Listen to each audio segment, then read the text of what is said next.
सलाम पर होना, जिसका अमल मोहम्मदी, जिसका अकीदा मोहम्मदी, जिसका मनहज मुस्तफ़ा सल्लल्लाहु अलैहि वसल्लम, जिसका तरीका नबी से मिलता हुआ, एक एक मसले में उसने नबी को अपने सामने रखा, ये जन्नत में जाएगा। जिसने नबी को ठुकराया वो जहन्नम में जाएगा। अताइफा मंसूरा, अहले सुन्नत का एक नाम, हमेशा गालिब रहने वाली जमात। सैयदना मुआविया फरमाते हैं, मैंने रसूलुल्लाह सल्लल्लाहु अलैहि वसल्लम को ये फरमाते हुए सुना, मेरी उम्मत में एक जमात अल्लाह के अहकाम को नाफिज करेगी, जो इनको रुसवा करना चाहेगा या इनकी मुखालफत करना चाहेगा वो इनका कुछ नहीं बिगाड़ सकेगा, यहाँ तक कि अल्लाह के हुक्म से वो लोगों पर गालिब रहेंगे। और इस हदीस का एक मफहूम ये भी है कि वो दलील के जोर पर, दलील की कुव्वत से हर मैदान में गालिब रहेंगे, हर मैदान में हावी रहेंगे।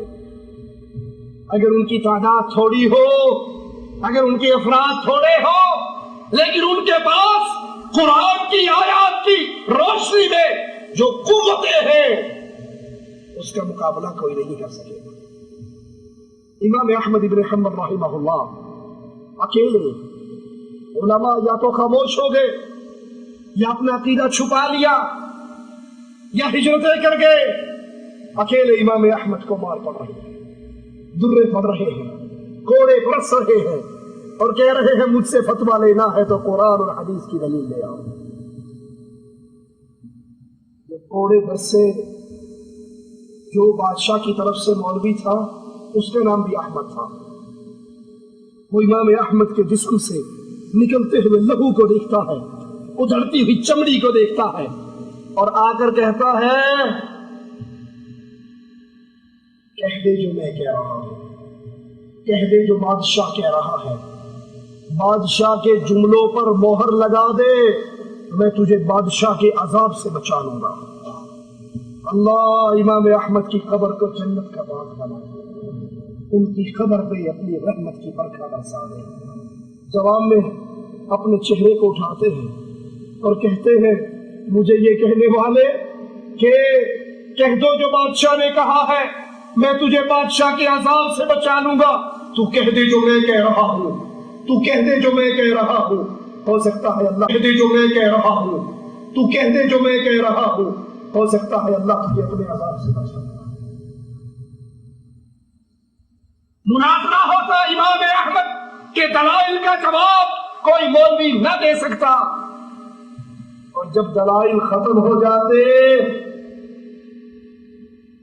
उलमाए सू फतवा जारी करते, इसको मारो, इसको जेल में डालो, इसको कत्ल करो, इस पे दुर्रे बरसाओ, कोड़े बरसाओ। आज भी यही हालत है।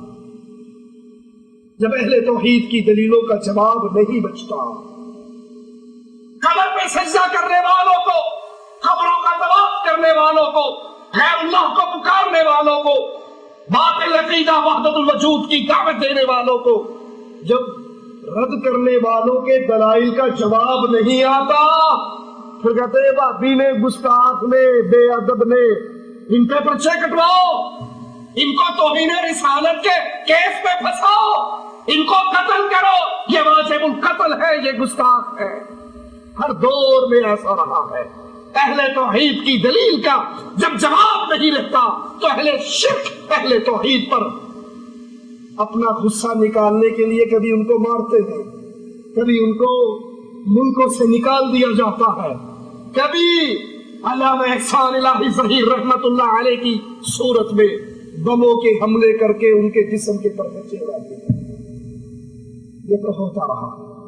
नबी ने फरमाया, गिरोह मेरी जमात का हर दौर में गालिब रहेगा और हर दौर में अहले सुन्नत की दलील गालिब रही है। अहले शिर्क उस दलील का जवाब नहीं दे सकते। सही मुस्लिम में है, इमामुल अंबिया अलैहिस्सलातु वस्सलाम ने फरमाया, मेरी उम्मत में एक जमात हमेशा हक पर गालिब रहेगी, जो इनको रुसवा करना चाहेगा नुकसान नहीं पहुंचा सकेगा, यहाँ तक कि अल्लाह का हुक्म नादिल हो जाएगा और ये लोगों पर गालिब रहेंगे। किताब और सुन्नत को मजबूती से पकड़ने वाले अहले सुन्नत हुआ करते हैं। جو مسائل میں عبادات میں کتاب و سنت کو چھوڑ کر بزرگوں کی باتیں، علماء کی باتیں، ائمہ کی باتوں کو حرف آخر سمجھ بیٹھے وہ اہل سنت کہلانے